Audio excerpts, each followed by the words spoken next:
Hi hello ನಮಸ್ಕಾರ ಸ್ನೇಹಿತರೆ, ನಾನು ನಿಮ್ಮ ಪ್ರೀತಿಯ ಶ್ರೀಕಾಂತ್. ಇವತ್ತಿನ ದಿನ ಮುಂದೆ ಬರುವಂಥ KS ಎಕ್ಸಾಮ್ ಆಗಲಿ, PDO, ವಿಲೇಜ್ ಅಕೌಂಟ್ ಎಲ್ಲ ಪರೀಕ್ಷೆಗಳಿಗೆ ಉಪಯೋಗವಾಗುವ ಕೆಲವು ಅಪ್ಲೈಡ್ ಸೈನ್ಸ್ ಅಂದರೆ ವಿಜ್ಞಾನದ ಅನ್ವಯಿಕ ಅದರ ಬಗ್ಗೆ ಚರ್ಚೆ ಮಾಡೋಣ. ಆದ್ದರಿಂದ ಯಾರೋ ವಿಡಿಯೋನ ಸ್ಕಿಪ್ ಮಾಡದೆ ಕೊನೆವರೆಗೂ ನೋಡಿ. ಮೊದಲನೇ ಪ್ರಶ್ನೆ, ವಾಷಿಂಗ್ ಸೋಡಾದ ರಾಸಾಯನಿಕ ಹೆಸರು. ವಾಷಿಂಗ್ ಸೋಡಾ ಅಂದರೂ ಒಂದೇ, ಬಟ್ಟೆ ಸೋಡಾ ಅಂದರೂ ಒಂದೇ. ನೆನಪಿರಲಿ, ವಾಷಿಂಗ್ ಸೋಡಾ ಅಂದರೂ ಒಂದೇ, ಬಟ್ಟೆ ಸೋಡಾ ಅಂದರೂ ಒಂದೇ. ವಾಷಿಂಗ್ ಸೋಡಾದ ರಾಸಾಯನಿಕ ಹೆಸರು sodium sulphate, sodium bicarbonate, sodium carbonate, sodium hydroxide.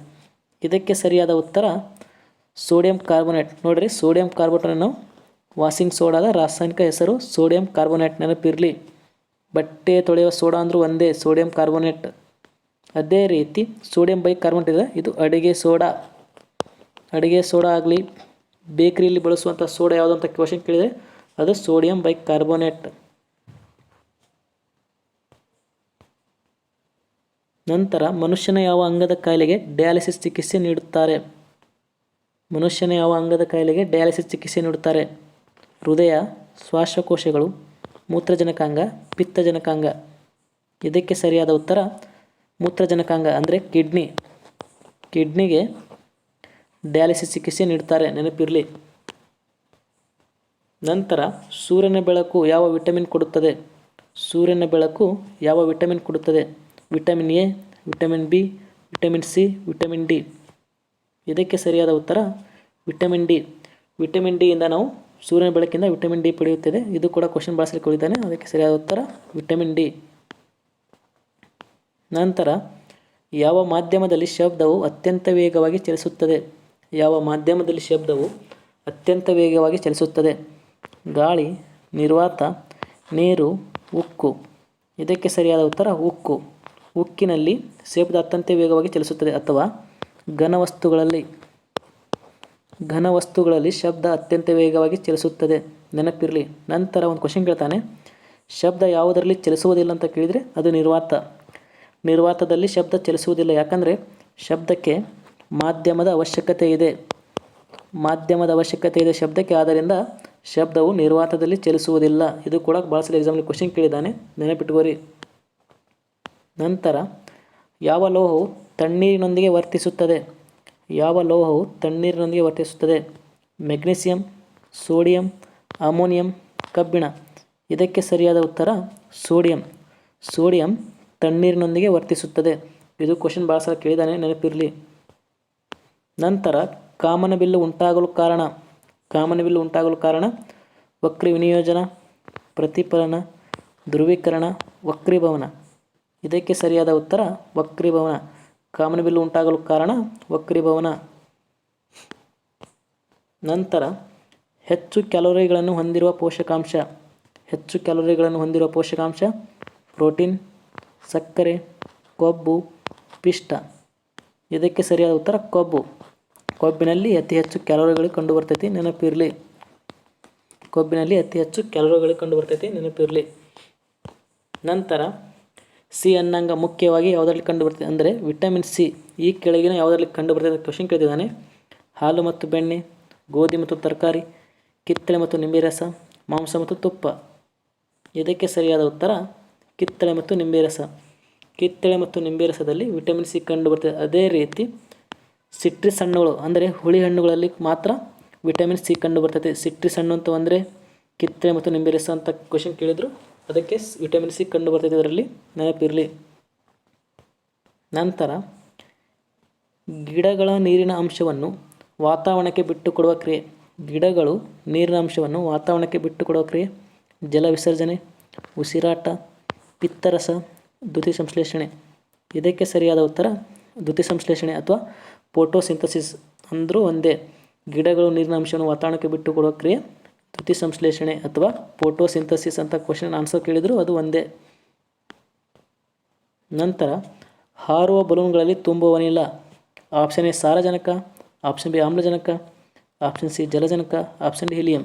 ಇದಕ್ಕೆ ಸರಿಯಾದ ಉತ್ತರ ಹೀಲಿಯಂ.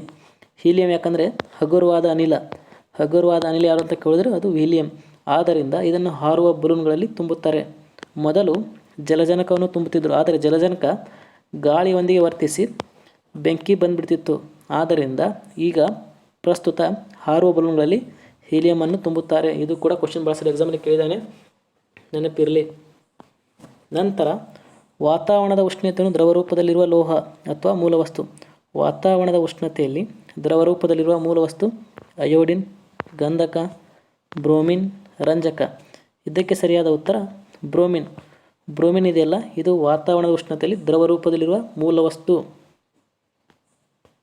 ನಂತರ ಜೆಟ್ ಇಂಜಿನ್ಗಳು ಯಾವ ತತ್ವದ ಮೇಲೆ ಕಾರ್ಯ ಮಾಡುತ್ತದೆ? ನ್ಯೂಟನ್ನ 3ನೇ ನಿಯಮ, ಆರ್ಕಿಮಿಡಿಸ್ನ ತತ್ವ, ನ್ಯೂಟನ್ನ 2ನೇ ನಿಯಮ, ನ್ಯೂಟನ್ನ 1ನೇ ನಿಯಮ. ಇದಕ್ಕೆ ಸರಿಯಾದ ಉತ್ತರ ನ್ಯೂಟನ್ನ 2ನೇ ನಿಯಮ. ನೋಡಿರಿ, ಜೆಟ್ ಇಂಜಿನ್ಗಳು ನ್ಯೂಟನ್ನ 2ನೇ ನಿಯಮದ ಮೇಲೆ ಕಾರ್ಯ ಮಾಡುತ್ತದೆ. ಅದೇ ರೀತಿ ರಾಕೆಟ್ ಅಂತ ಕೇಳಿದರೂ ಕೂಡ ಅದು ಕೂಡ ನ್ಯೂಟನ್ನ 2ನೇ ನಿಯಮದ ಮೇಲೆ ಕಾರ್ಯ ಮಾಡುತ್ತದೆ.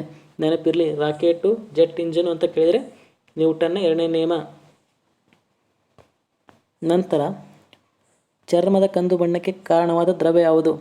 Haemoglobin, chlorophyll, melanin. ಯಾವುದೂ ಅಲ್ಲ. ಇದಕ್ಕೆ ಸರಿಯಾದ ಉತ್ತರ ಮೆಲಾನಿನ್. ಮೆಲಾನಿನ್ನಿಂದ ಚರ್ಮದ ಕಂದು ಬಣ್ಣಕ್ಕೆ ಕಾರಣವಾದ ಒಂದು ದ್ರವ್ಯವಾಗಿದೆ. ಇದು ಕೂಡ ಕ್ವಶನ್ ಕೇಳಿದ್ದಾನೆ ಎಕ್ಸಾಮಲ್ಲಿ. ನಂತರ ಯಾವುದನ್ನು ಡೆಸಿಬಲ್ ಅಳೆಯುತ್ತಾರೆ? ಅಂದರೆ ಡೆಸಿಬಲಿಂದ ಯಾವುದೋ ಅಳೆಯುತ್ತಾರೆ ಅಂತ ಕ್ವಶನ್ ಕೇಳಿದ್ದಾನೆ. ಚಲನೆ, ಶಕ್ತಿ, ಶಬ್ದ, ವಿದ್ಯುತ್ತು. ಇದಕ್ಕೆ ಸರಿಯಾದ ಉತ್ತರ ಶಬ್ದ. ಶಬ್ದವನ್ನು ನಾವು ಡೆಸಿಬಲಿಂದ ಅಳೆಯುತ್ತೀವಿ, ನೆನಪಿರಲಿ. ಡೆಸಿಬಲಿಂದ ಶಬ್ದ ಅಳಿತೀವಿ. ಕ್ವಶನ್ ಕೇಳಿದ್ದಾನೆ ಭಾಳ ಸಲ, ಡೆಸಿಬಲಿಂದ ಶಬ್ದ ಅಳೆಯುತ್ತಾರೆ, ನೆನಪಿರಲಿ. ನಂತರ ಸೋಡಾ ನೀರಿನಲ್ಲಿ ಈ ಕೆಳಕಂಡ ಯಾವುದೂ ಇದೆ? ಸೋಡಾ ನೀರಿನಲ್ಲಿ ಈ ಕೆಳಕಂಡ ಯಾವುದೂ ಇದೆ? ಸೋಡಾ ನೀರು ಒಂದೇ, ತಂಪು ಪಾನೀಯ ಅಂತ ಅಂದರೂ ಒಂದೇ, ನೆನಪಿರಲಿ. ತಂಪು ಪಾನೀಯ ಅಂತ ಕ್ವಶನ್ ಕೇಳ್ತಾನೆ, ಇಲ್ಲಿ ಅಂದರೆ ಸೋಡಾ ನೀರು ಅಂತ ಕ್ವಶನ್ ಕೇಳ್ತಾನೆ. ನೋಡಿರಿ, ಸೋಡಾ ನೀರಲ್ಲಿ ಕೆಳಕಂಡ ಯಾವುದು ಅಂತ ಕೇಳಿದರೆ ಸಿಟ್ರಿಕ್ ಆಮ್ಲ, ಸಲ್ಫರಿಕ್ ಆಮ್ಲ, ಅಸಿಟಿಕ್ ಆಮ್ಲ, ಕಾರ್ಬನಿಕ್ ಆಮ್ಲ. ಇದಕ್ಕೆ ಸರಿಯಾದ ಉತ್ತರ ಕಾರ್ಬನಿಕ್ ಆಮ್ಲ. ಕಾರ್ಬನಿಕ್ ಆಮ್ಲ ಸೋಡಾ ನೀರಲ್ಲಿ ಕಂಡು ಬರ್ತೈತಿ. ಇಲ್ಲಿ ಅಂದರೆ ತಂಪು ಪಾನೀಯ ಅಂತ ಕ್ವಶನ್ ಕೇಳ್ತಾನೆ ನಿಮಗೆ. ತಂಪು ಪಾನೀಯ ಅಂತ ಕೇಳಿದರೂ ಕೂಡ ಸೋಡಾ ನೀರು, ಕೇಳಿದರೂ ಕೂಡ ಕಾರ್ಬನಿಕ್ ಆಮ್ಲ. ಬೆಳ್ಳುಳ್ಳಿ ವಾಸನೆಗೆ ಈ ಕೆಳಗಿನ ಯಾವುದು ಕಾರಣ? ಬೆಳ್ಳುಳ್ಳಿ ವಾಸನೆಗೆ ಈ ಕೆಳಗಿನ ಯಾವುದು ಕಾರಣ? ನೈಟ್ರೋಜನ್, ಆಮ್ಲಜನಕ, ಗಂಧಕ, ಜಲಜನಕ. ಇದಕ್ಕೆ ಸರಿಯಾದ ಉತ್ತರ ಗಂಧಕ. ನೋಡಿರಿ, ಈರುಳ್ಳಿ ಆಗಲಿ, ಬೆಳ್ಳುಳ್ಳಿ ಆಗಲಿ ಮತ್ತು ಸಾಸಿವೆ ಆಗಲಿ, ಇದು ಸ್ಮೆಲ್ ಬರಲು ಯಾವುದು ಕಾರಣ ಅಂತ ಕ್ವಶನ್ ಕೇಳಿದರೆ ಅದು ಗಂಧಕ. ಗಂಧಕ ಅಂದ್ರೆ ಒಂದೇ, ಸಲ್ಫರ್ ಅಂತ ಕೇಳಿದ್ರು ಒಂದೇ. ನೋಡಿರಿ, ಬೆಳ್ಳುಳ್ಳಿ ಆಗಲಿ, ಈರುಳ್ಳಿ ಆಗಲಿ, ಸಾಸಿವೆ, ಇದು ಸ್ಮೆಲ್ ಬರಲು ಕಾರಣ ಅಂತ ಕೇಳಿದರೆ ಅದು ಸಲ್ಫರ್, ನೆನಪಿರಲಿ. ನಂತರ ಕಬ್ಬಿಣಾಂಶದ ಕೊರತೆಯಿಂದ ಯಾವ ರೀತಿಯ ತೊಂದರೆ ಉಂಟಾಗುತ್ತದೆ? ರಕ್ತಹೀನತೆ, ರಾತ್ರಿ ಗುರುಡುತನ, ಸ್ಕರ್ವಿ, ಬೇರೆ ಬೇರೆ. ಇದಕ್ಕೆ ಸರಿಯಾದ ಉತ್ತರ ರಕ್ತಹೀನತೆ. ನೋಡಿರಿ, ಕಬ್ಬಿಣಾಂಶದ ಕೊರತೆಯಿಂದ ರಕ್ತಹೀನತೆ ಉಂಟಾಗುತ್ತದೆ. ಇದು ಕ್ವಶನ್ ಭಾಳ ಸಲ ಎಕ್ಸಾಮ್ಲಿ ಕೇಳಿದ್ದಾನೆ, ನೆನಪಿರಲಿ. ನಂತರ ಮನುಷ್ಯನ ದೇಹದಲ್ಲಿರುವ ಅತಿ ದೊಡ್ಡ ಗ್ರಂಥಿ?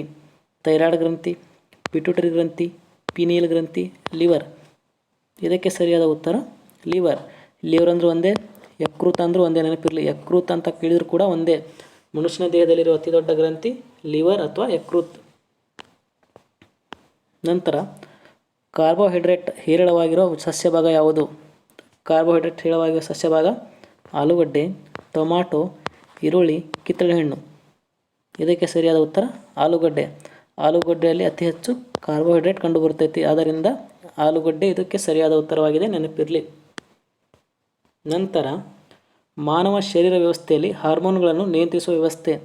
ರಕ್ತ ಪರಿಚಲನೆ ವ್ಯವಸ್ಥೆ, ಎಂಡೋಕ್ರೈನ್ ವ್ಯವಸ್ಥೆ, ಸಂತಾನೋತ್ಪತ್ತಿ, ರೋಗನಿರೋಧಕ ವ್ಯವಸ್ಥೆ. ಇದಕ್ಕೆ ಸರಿಯಾದ ಉತ್ತರ ಎಂಡೋಕ್ರೈನ್ ವ್ಯವಸ್ಥೆ.